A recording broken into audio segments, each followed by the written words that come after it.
Toronto General Hospital. A man who built his entire life on words is lying in a hospital bed, and the words are starting to disappear. This is not a lecture hall.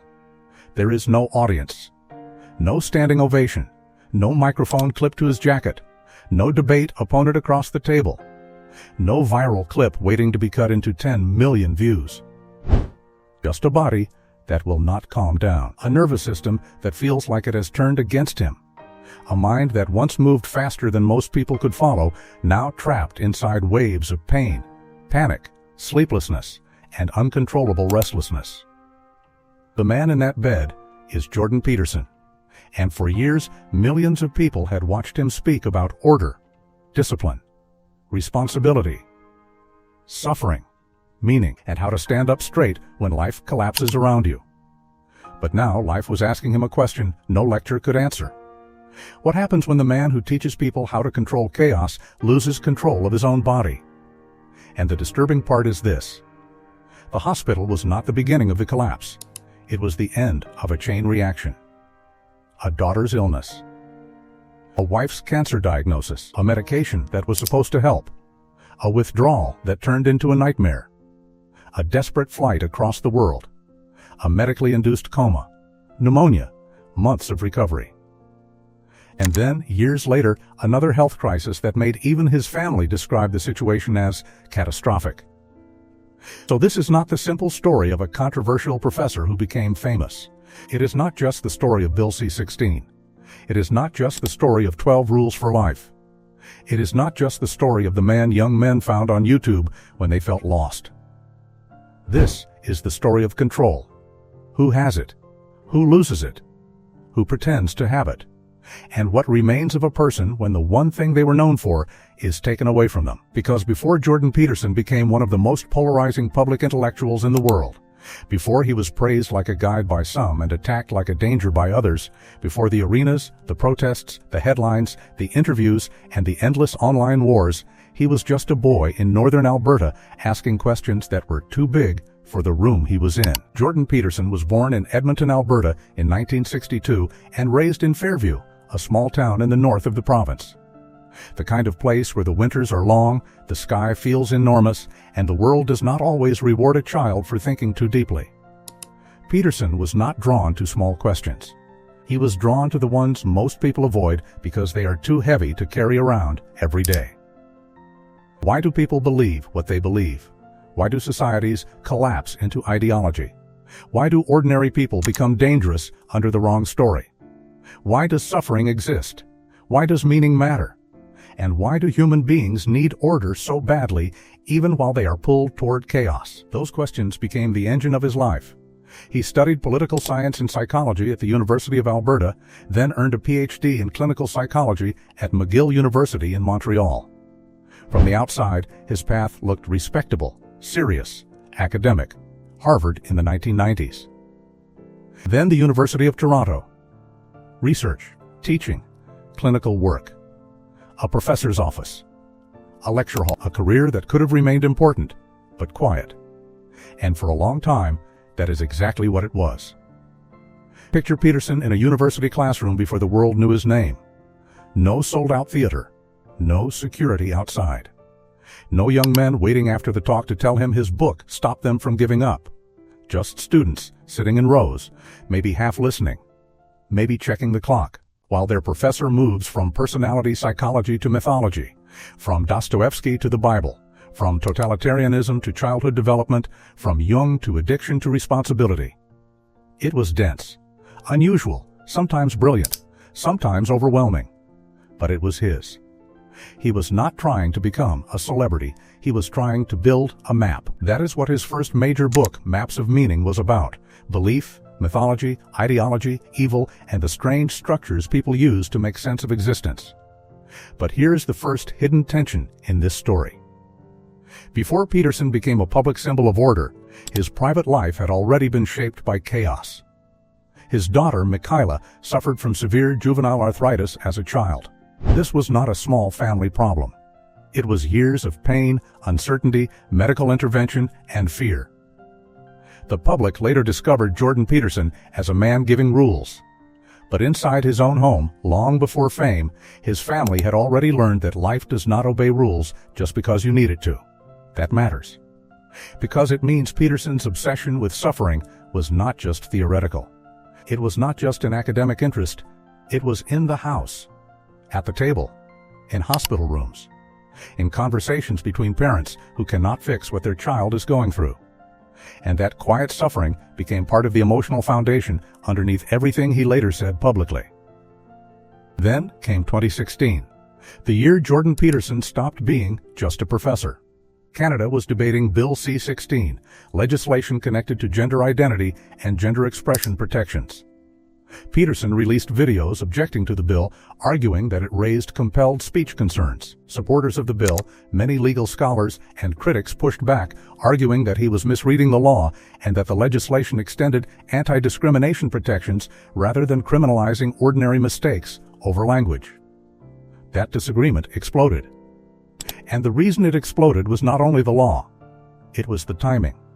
The culture was already full of pressure. Gender identity, free speech, university politics, political correctness, rights, language, power, who gets to define reality, who gets punished for refusing.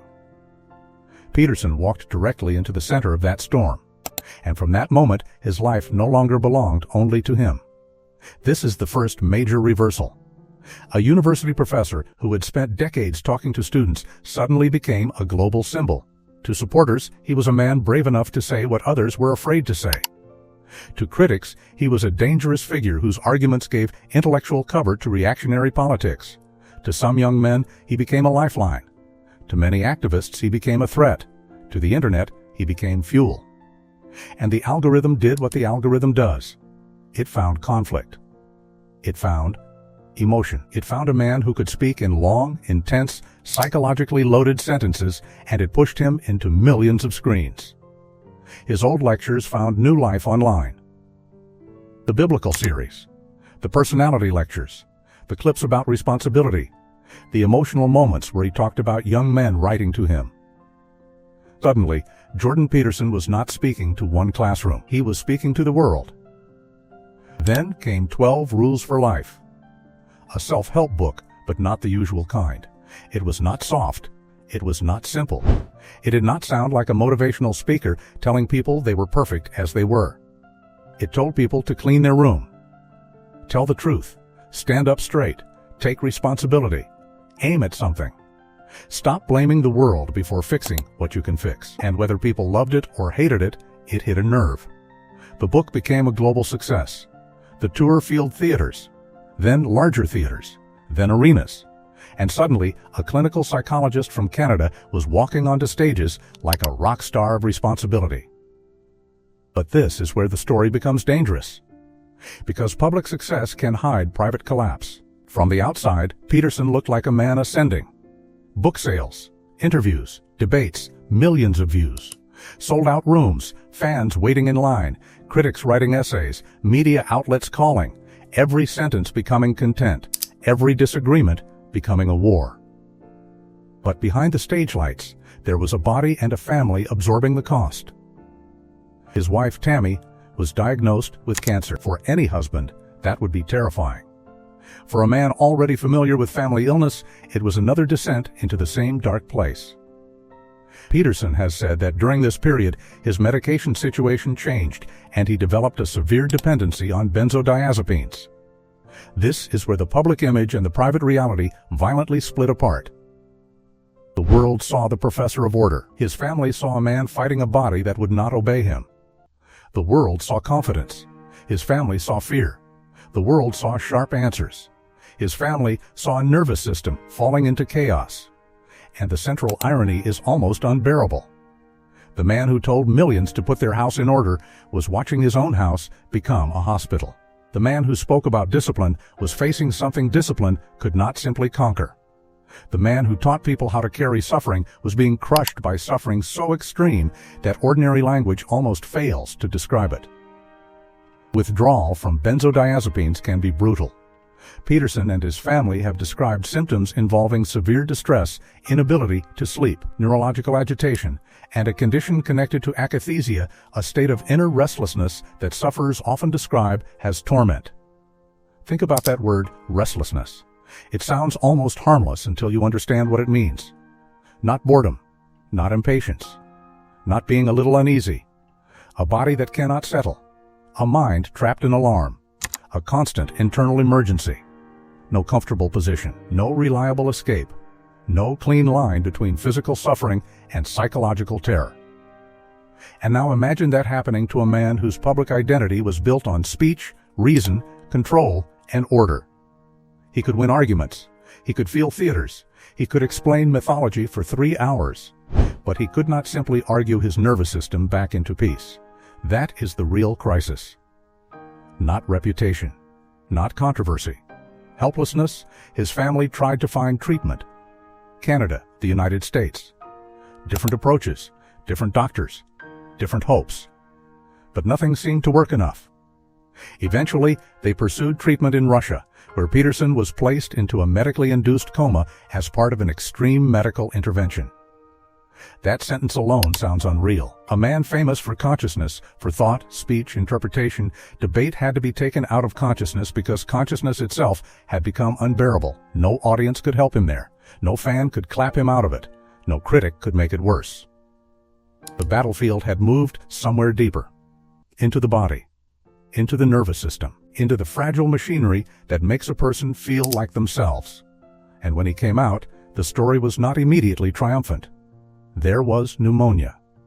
Weakness, recovery, time in Serbia. Long months of trying to regain ordinary functions. The old Peterson, quick, intense, verbal, relentless, did not simply reappear overnight. He had to rebuild. Slowly, painfully, publicly, but also privately. And that is important because comeback stories on YouTube often lie. They make recovery look like a montage. Dark room, hard work, inspirational music. Then the hero returns. But real recovery is uglier. It is boring. It is repetitive. It is humiliating. It is waking up and discovering the thing you could do yesterday is harder today. It is needing help. It is realizing your identity was built around abilities that are not guaranteed. For Jordan Peterson, the crisis attacked the exact center of who the public thought he was. His mind, his speech, his capacity to organize chaos into meaning. When he eventually returned to public life, he did not seem untouched by it. There was more emotion in his voice, more visible fragility, more sense that the man speaking about suffering was no longer only explaining it from a distance. He had been inside it. And this created the mirror moment of his life. For decades, Peterson had studied stories of descent, mythological heroes entering the underworld, biblical figures tested in suffering, ordinary people confronting tragedy and trying to become stronger instead of bitter. Then his own life forced him into the same pattern. Except real life is not mythology. There is no guarantee that the hero returns. There is no guarantee the suffering makes you better. There is no guarantee meaning arrives on schedule. Sometimes pain is just pain. Sometimes chaos does not teach, it destroys. And that may be the most honest part of Peterson's story. His own suffering did not turn into a clean motivational lesson. It complicated him. It changed how people saw him. It made supporters more protective. It gave critics new lines of attack. It made the public debate around him even stranger, because now the man people argued about as an idea was visibly also a human being. And that is something the internet struggles to handle. The internet does not like humans. It likes symbols. Hero, villain, genius, fraud, prophet, danger, victim, hypocrite, but Jordan Peterson's story refuses to stay inside one of those boxes. Because all at once, he is a professor, a clinician, an author, a culture war figure, a father, a husband, a patient, a survivor, a target, a guide for some, a problem for others. And depending on who tells the story, one version tries to erase all the rest. His supporters often see the man who helped people stand up. His critics often see the man whose cultural commentary they believe caused harm. But the full story is harder. And harder is usually closer to the truth. After his recovery, Peterson returned to speaking, podcasting, writing, and public debate. Beyond Order followed 12 Rules for Life. He continued to discuss religion, psychology, politics, masculinity, culture, and the future of universities. He also became connected to new projects, including Peterson Academy, an online education platform built as an alternative model to traditional higher education. So from a distance, the comeback looked complete. The professor had returned. The microphone was back. The audience was back. The arguments were back. The clips were back. But the story was not finished. Because in 2025 and 2026, another health chapter emerged. According to family updates reported publicly, Peterson has faced another serious struggle involving SIRS and symptoms of akathisia. His daughter Mikhaila described the period in extremely painful terms, and his wife Tammy has also spoken about the severity of his condition. This changes the ending completely. Because this is not a story where the man falls, recovers, and rides into the sunset. It is more unsettling than that. It is a story where the same theme returns. Control, lost again. Tested again. Rebuilt again, maybe, or not yet. And this is what makes the Jordan Peterson story powerful for a documentary. It is not simply about whether you agree with him. In fact, that may be the least interesting version of the story. The deeper story is about what happens when a person becomes famous for an answer, and then life asks them a question that answer cannot easily solve. Peterson's answer to millions of people was responsibility. But responsibility does not mean you control everything. It means you choose what to carry when control fails.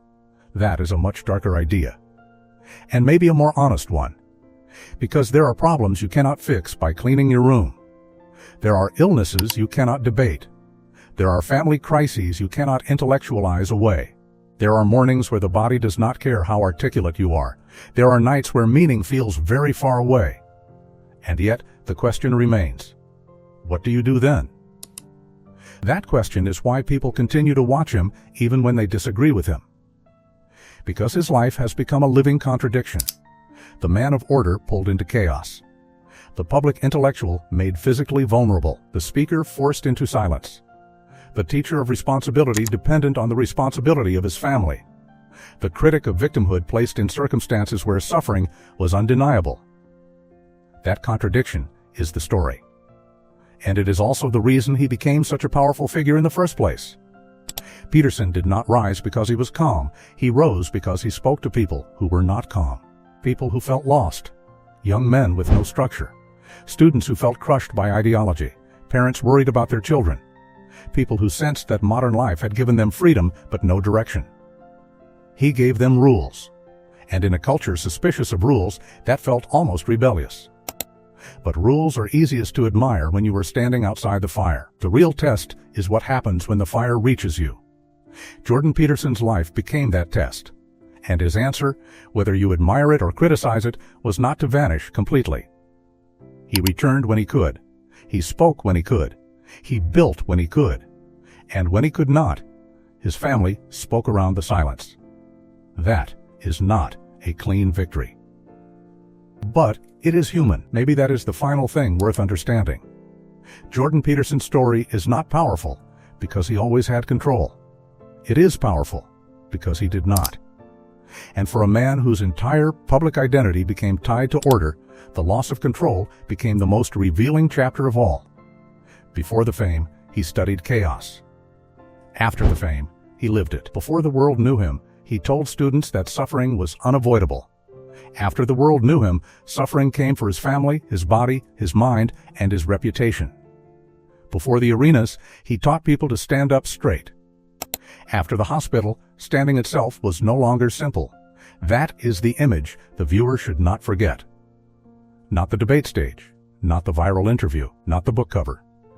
The hospital bed, the shaking body, the silent room, the man of words with no easy words left.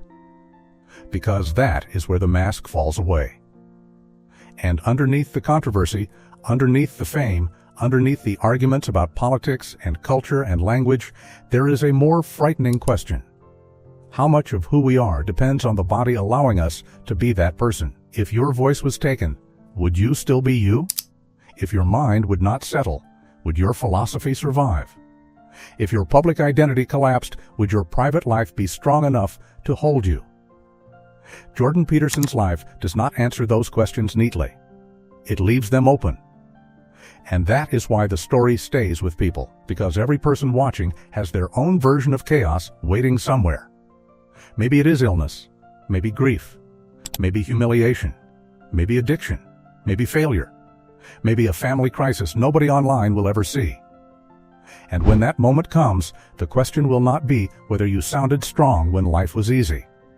The question will be what remains when strength is no longer a performance. Jordan Peterson spent years telling people to confront chaos voluntarily before chaos confronts them. Then chaos came for him anyway. And whether you see him as a guide, a warning, a controversial thinker, a wounded man, or all of those at once, one thing is impossible to deny.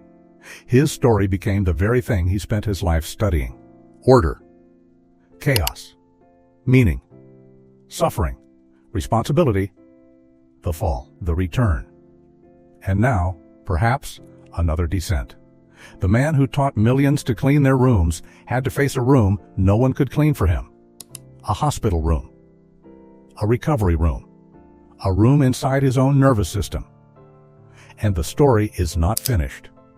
Maybe that is what makes it so unsettling, because the most honest ending is not that Jordan Peterson defeated chaos. The most honest ending is that he learned again and again that chaos is never defeated permanently. It waits. It returns. It changes form.